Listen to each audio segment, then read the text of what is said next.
Ayan guys, luto na ang ating pansit. Bihon. Bihon, pansit.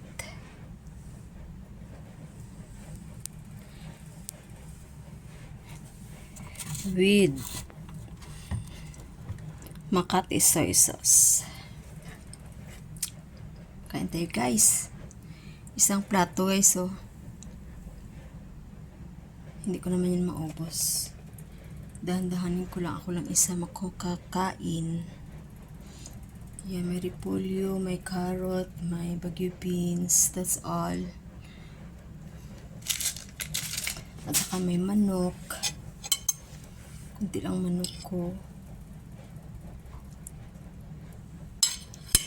Ayan, let's eat. Thanks for watching. Sana po may makain din kayo lahat. Basta may maluto, magluto po kayo. Huwag kayo magtamad sa pagluto. Kasi para yun sa ating health. Bye bye. God bless everyone. Thanks for watching.